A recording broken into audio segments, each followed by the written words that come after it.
ಎಲ್ಲರಿಗೂ ನಮಸ್ತೆ ಸ್ನೇಹಿತರೆ, ನಾನು ನಿಮ್ಮ ಆಕಾಶ್ ಮಂಡಲ್. ಸ್ನೇಹಿತರೆ, ಇವತ್ತಿನ ಭದ್ರಾ ಡ್ಯಾಮ್ ವಾಟರ್ ಲೆವೆಲ್ ಎಷ್ಟಿದೆ ಅಂತ ನೋಡ್ಕೊಬರೋಣ. ಅದಕ್ಕಿಂತ ಮುಂಚೆ ನೀವು ಇನ್ನೂ ನಮ್ಮ ಚಾನಲ್ನ ಸಬ್ಸ್ಕ್ರೈಬ್ ಮಾಡಿಲ್ಲ ಅಂದರೆ ದಯವಿಟ್ಟು ಸಬ್ಸ್ಕ್ರೈಬ್ ಮಾಡ್ಕೊಳ್ಳಿ. ಸ್ನೇಹಿತರೆ, ಇವತ್ತು ಅಂದರೆ 27 May 2025 Bhadra dam water level 137 ಅಡಿ 8 ಇಂಚು ಇರುವಂಥದ್ದು. ಸೊ ಭದ್ರಾ ಡ್ಯಾಮ್ನ ಟೋಟಲ್ ಕೆಪಾಸಿಟಿ ಬಂದು 186 ಅಡಿ, ಅದರಲ್ಲಿ 137.8 ಅಂತ ಕನ್ಸಿಡರ್ ಮಾಡ್ಬೋದು. ಇವತ್ತಿನ ಒಳಹರಿವು ಅಥವಾ ಇನ್ಫ್ಲೋ ವಿಚಾರಕ್ಕೆ ಬರೋದಾದರೆ 3034 ಕ್ಯೂಸೆಕ್ ನೀರು ಇನ್ಫ್ಲೋ ಆಗಿದೆ, ಒಳಹರಿವು ಬಂದಿದೆ.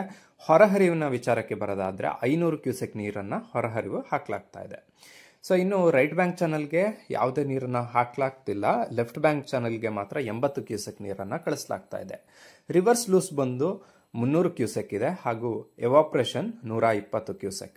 ಲಾಸ್ಟ್ ಇಯರ್ ಇದೇ ಟೈಮ್ನಲ್ಲಿ 117 ಅಡಿ 1 ಇಂಚು ಇತ್ತು. ಲಾಸ್ಟ್ ಇಯರ್ನ ಇನ್ಫ್ಲೋ ಬಂದು 2199 ಕ್ಯೂಸೆಕ್, ಔಟ್ಫ್ಲೋ ಬಂದು 578 ಕ್ಯೂಸೆಕ್. ಧನ್ಯವಾದಗಳು ಸ್ನೇಹಿತರೆ.